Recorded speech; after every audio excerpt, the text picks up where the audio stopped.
इस देश में कावड़ियों को फूल बरसाकर पूजा जाता है, लेकिन अगर कोई छात्र अपने हक के लिए सड़क पर उतरे तो उसे लाठियों से पीटा जाता है। क्या पढ़ना अब गुनाह है? एसएससी के एग्जाम के नाम पे सिर्फ मजाक हुआ है। इस लायक नहीं है कि हम लोग बच्चों की आवाज उठा सके। अच्छा, ठीक है, सारे देश के टीचर सब लोग आके घसीट के लेके जा रहे हैं।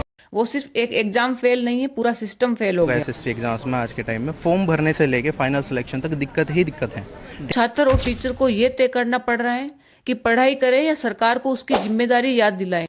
कि ये सिस्टम का फेलियर नहीं है, अभ्यर्थियों के पास पहले से ही बहुत सारे दबाव हैं और इतने कंपटीशन में भी तैयारी करनी पड़ती है जिसमें कुछ भी स्पष्ट नहीं है कि जॉब मिलेगी या नहीं मिलेगी। दरोगा की तैयारी करने वाला बच्चा, टीचिंग करने की तैयारी करने वाला बच्चा किसी नेता का लड़का नहीं होता है, किसी करोड़पति का घर का नहीं लड़का होता है, वह एक किसान का बच्चा होता है। लेकिन अब इस तैयारी के साथ उन्हें सरकार को ये भी बताना पड़ रहा है कि सही तरीके से परीक्षा लीजिए, सही समय पर रिजल्ट दीजिए और हमें आधारभूत सुविधाएं भी दीजिए। आज हर एसएससी स्टूडेंट का छात्र सरकार से पूछ रहा है, क्या सरकारी नौकरी मांगना अब अपराध है?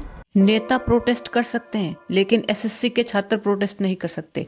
आपने कभी सोचा है, एक सरकारी नौकरी के लिए लाखों युवा दिन रात मेहनत करते हैं और फिर एक सर्वर क्रैश उनकी सारी उम्मीदें तोड़ देता है। अब सवाल ये है, क्या ये सिर्फ एक तकनीकी गलती है या इसके पीछे कोई बड़ा घोटाला है? एसएससी सिलेक्शन पोस्ट फेज 13 की परीक्षा 24 जुलाई से शुरू हुई थी, लेकिन कई सेंटरों पर सर्वर क्रैश था, माउस नहीं चल रहा था, एग्जाम बीच में बंद हो गया, बिना सूचना के एग्जाम रद्द कर दिया गया।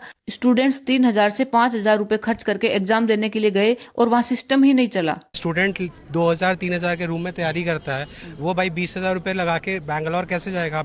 जब छात्रों का सब्र टूटा तो वो सड़कों पर उतर आए। 31 जुलाई को दिल्ली चलो मूवमेंट को शुरू किया गया। जंतर मंतर और सीजीओ कॉम्प्लेक्स पर शांतिपूर्ण प्रदर्शन किया गया। नीतू सिंह, विवेक सर जैसे शिक्षक सड़कों पर उतरे। क्या सरकार को इन छात्रों की सुननी नहीं चाहिए थी? लेकिन क्या हुआ? पुलिस ने प्रदर्शनकारियों को घेर दिया, लाठीचार्ज हुआ, दर्जनों छात्र घायल हुए और एफआईआर दर्ज की गई कि बिना अनुमति के प्रदर्शन किया गया और सरकारी काम में बाधा आदि के आरोप लगाए गए। आज की कहानी सिर्फ एक परीक्षा की नहीं है, ये कहानी उस टूटते हुए सिस्टम की है जिसमें योग्य छात्रों की आवाज नहीं सुनी जाती, टेक्निकल गड़बड़ियों की कोई जिम्मेदारी तक नहीं लेता, दोषी वेंडर्स को बार बार मौका दिया जाता है और छात्र एग्जाम देते रहते हैं और सिस्टम से लड़ते रहते हैं। अगर अब भी हम चुप रहे तो कल यही सिस्टम हमारे बच्चों के सपनों को कुचल देगा। और सबसे हैरान करने वाली बात है, मेन स्ट्रीम मीडिया इस मुद्दे पर चुप है।